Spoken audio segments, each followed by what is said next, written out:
It's the morning of our concrete pour and it is raining. You can see behind me that we put a 50 by 50 tarp over the entire foundation. We did this last night at about 11 p.m. I was here until 11:30 p.m. and Alex literally slept in his truck to make sure that we got everything done that needed to get done. So it's gonna be a long day, but we're hoping that the weather clears up soon. We're probably gonna push the trucks back by 2 hours or so that we can let the area around the foundation dry out. We don't want any concrete trucks getting stuck in the mud.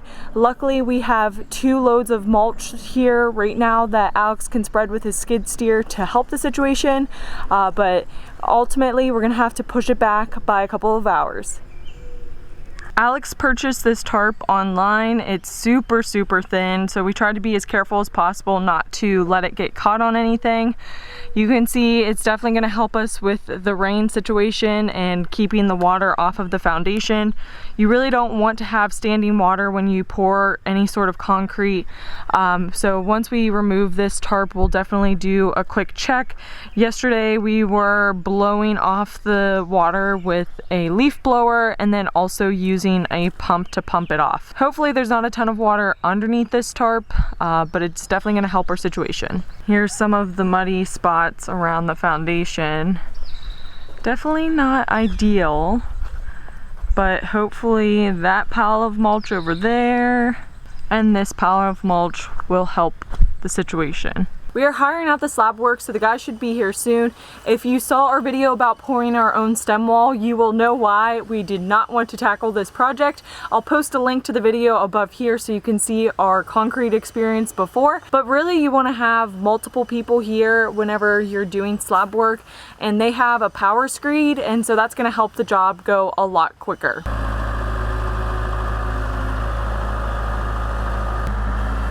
I used 2x8s to form in front of all the garage doors where the slab will be thicker.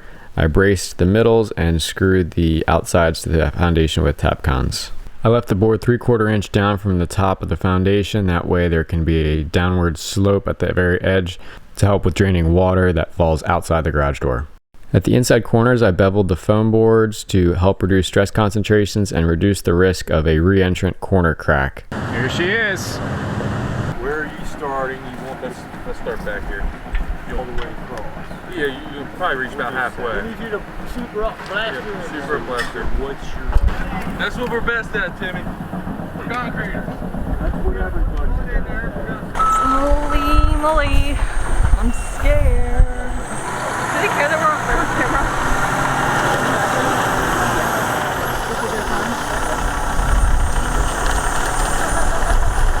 Low-key freaking out.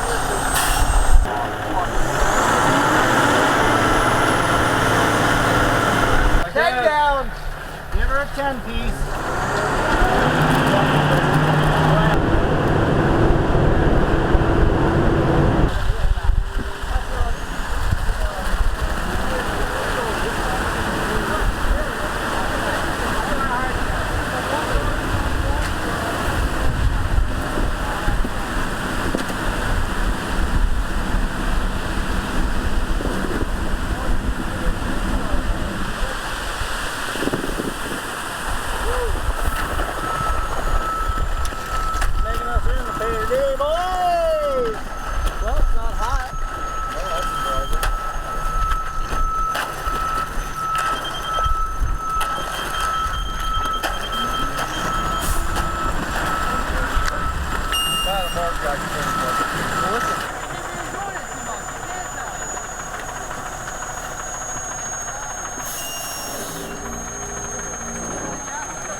Well, there's truck number 1.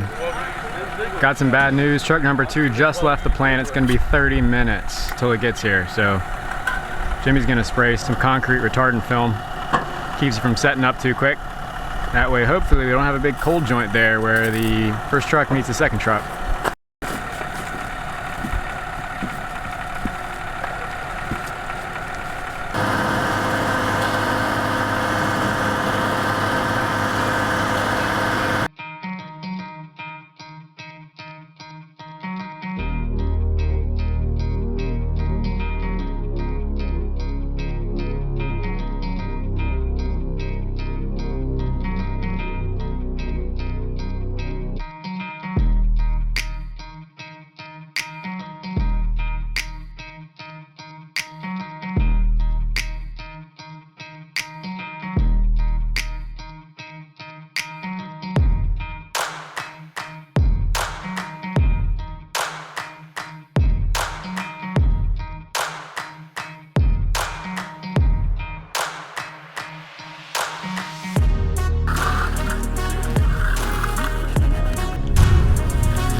We had about 3 yards left over, so I formed and poured some small pads that we can use later.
Fast forward about 3 weeks and we do have a slab behind us.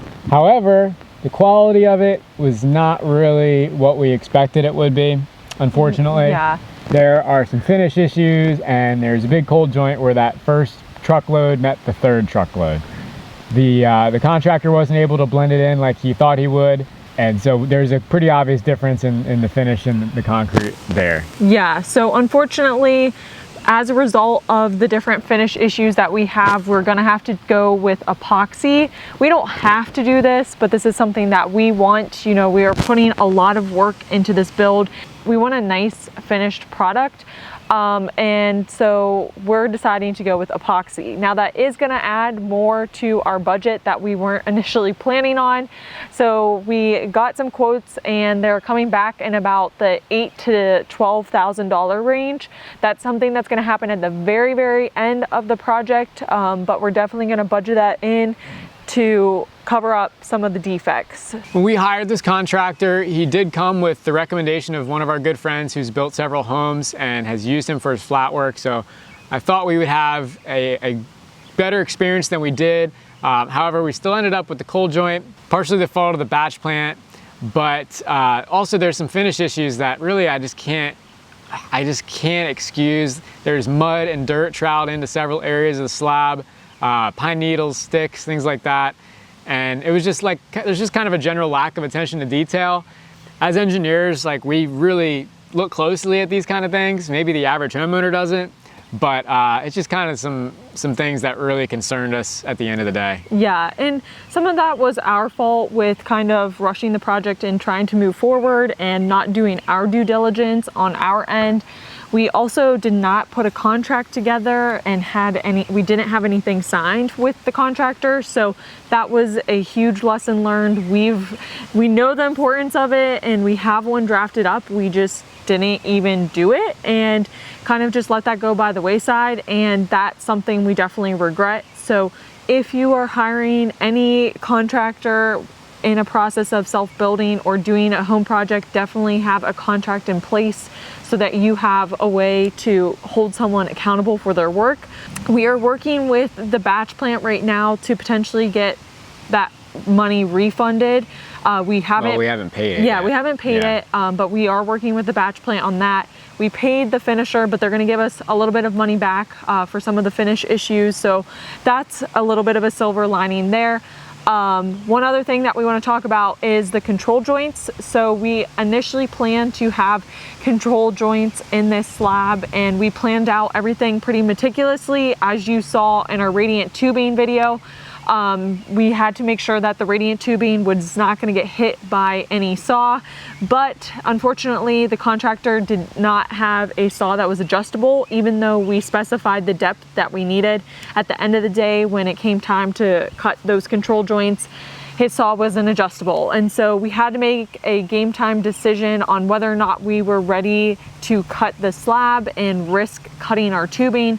And we ultimately decided that as the day had gone on and it kind of got crazy, we were just not willing to take that risk. At that point, we did know about the cold joint and that it didn't look good, and that we were probably going to epoxy the floor anyway. So whatever cracking we eventually get in this, we're probably just going to fill in and epoxy right over it. Yeah, and so one thing that we did do though, that we put a lot of time and focus on, was wet curing our concrete.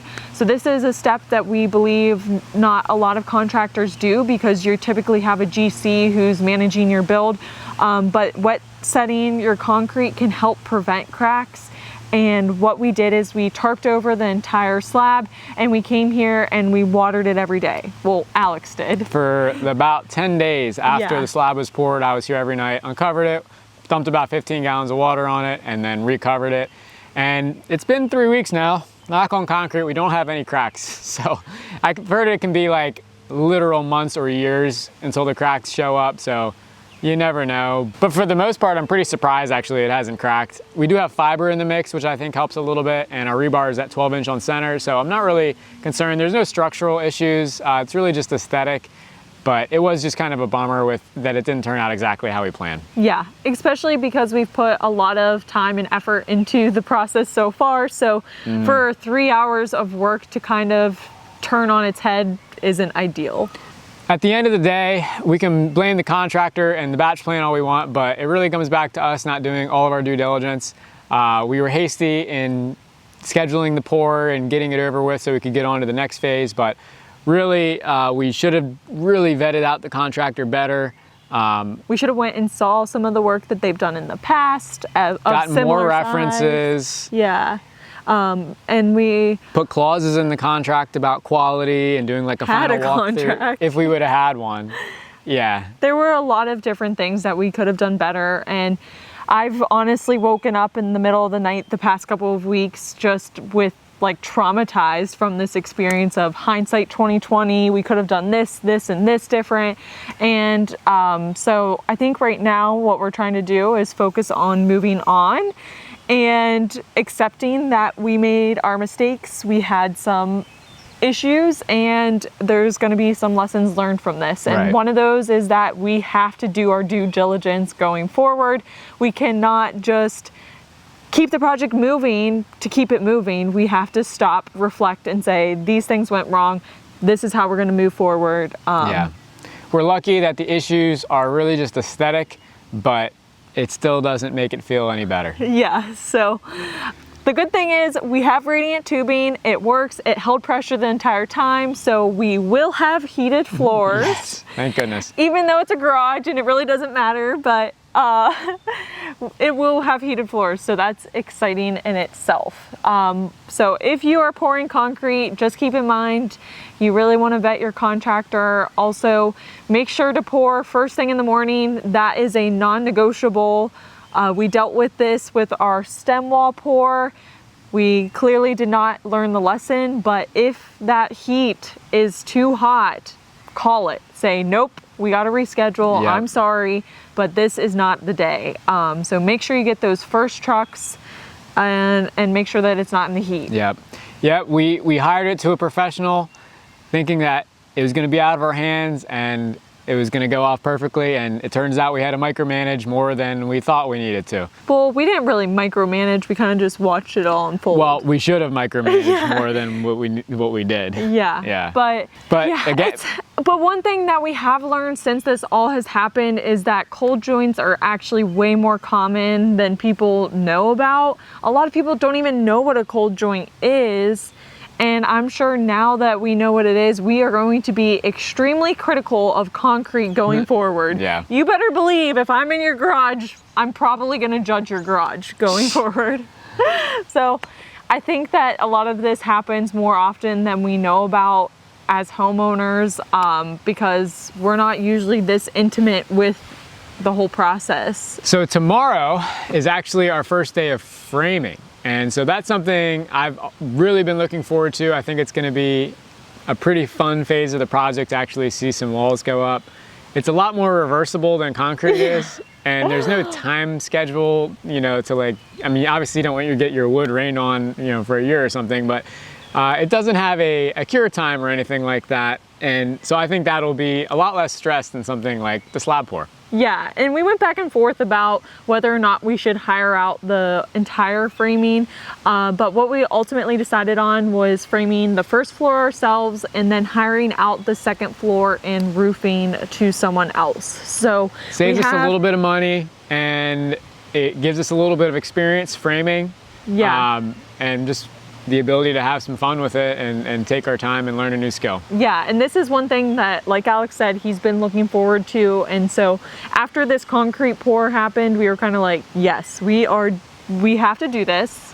I mean, we are questioning ourselves on our decisions, but we want to do it because we want it done the way we want it to be done. And right. So if we're gonna, at the end of the day, no one's gonna care about your project as much as you do. And so if you have the potential and the skill set and the tools to do the work, you should probably at least try. Yeah. Even if that means hiring an advanced helper that can guide you through the process, but you're the ultimate, right. you know, leader in the project. Yep, that is so true. No one cares more about it than you do. Yeah, and no one's gonna respect the project as much as you do. So definitely consider that when you build. Well, thanks for listening to this long story, and I hope you take some of these lessons with you. If you have a concrete slab pour for a house or a garage or a shed or something that you're building, don't take the lessons lightly, listen to the lessons, because we had lessons learned, like we said, with the first pour, and we didn't listen to our own lessons. So, yep. Anyways, thank you so much for watching. We really appreciate your support and all of the kind messages we got on Instagram after the concrete pour happened. And we will see you next week. Hopefully we have a wall. That would be cool. One wall. Just one. See you next time.